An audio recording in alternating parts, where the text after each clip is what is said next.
Hi, everyone. Hey, today we're talking about mindful Zen habits and goals. How do you achieve your goals and why are goals so important? So, number one, let's start focusing on what Brian Tracy says. People with clear, written goals accomplish far more in a shorter period of time than people without them. There's a lot of science to back that up. You'll be more relaxed and feel a lot less stressed, but why?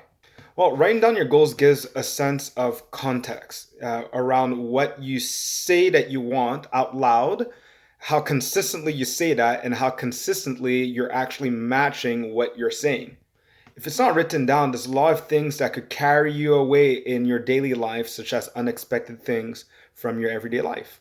And it gets harder for people to understand after multiple exposures. Oh, out of nowhere to have an idea of how to assist you. That can't happen if you don't have a clear context to your life because there's nothing consistent happening. So if you really want something to happen in your life, you need to be consistent enough with doing what you said that you're going to do because it's written down.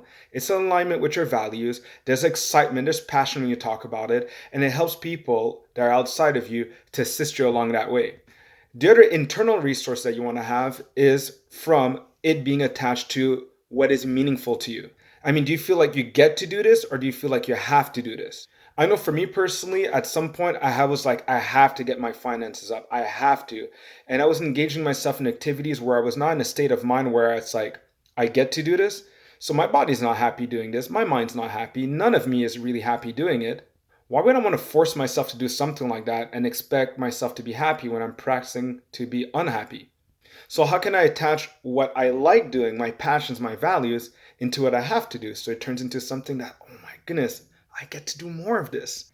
Do only the things that really excite you, but the things that you have to do, turn them into things that you get to do. Most of us, where our goals won't work, is that we overestimate what we could do in a short period of time and we underestimate what we could do in a year. In English, this means that we end up being too ambitious about what we can do and it's just not realistic in a very short period of time and we get discouraged and stop altogether. But then if we had been really consistent on a regular basis with more realistic goals, we would have been able to accomplish far more in that year. So consistency is the key, and we got to learn how to make sure that consistency is going to be applied in our lives. When we're stressed out, we're in tension, we feel like we have to do things, we're not in that state of mind to be able to have a realistic, consistent approach. And you have to learn how to be able to get back up from setbacks. That's just the nature of things. They're going to come in. So you're going to have someone that gives up when things get difficult, or you already had a strategy, you expected it, and your resources outside of you and inside of you can help you get there. The resource inside of you is your creativity because there's no tension. When there's tension in your mind because you have to do something, you lack innovation and creativity.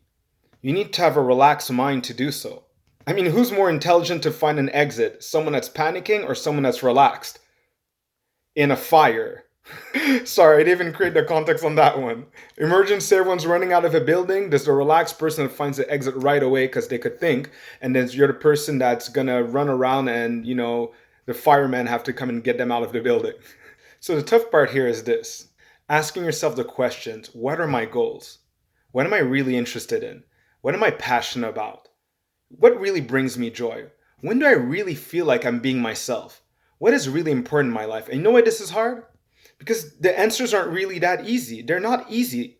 And they usually are things that we don't ask ourselves. And we prefer to watch cat videos on YouTube or on Facebook. And that's what we call that easy road. We do things that are comfortable, but the questions that will lead to a comfortable life require steps that feel uncomfortable. So does that mean that I have to get comfortable with being uncomfortable? Yes, but in a meaningful way, not in a way where I'm just forcing myself and suppressing the fact that I hate what I'm doing. You're gonna do the stuff that you love doing. And you could infuse that in the things that you have to do that lead to at least something that's meaningful to you. But that joy will never be in the future. That joy is in the right now because you are being the person that is in alignment with what they said that they were going to do.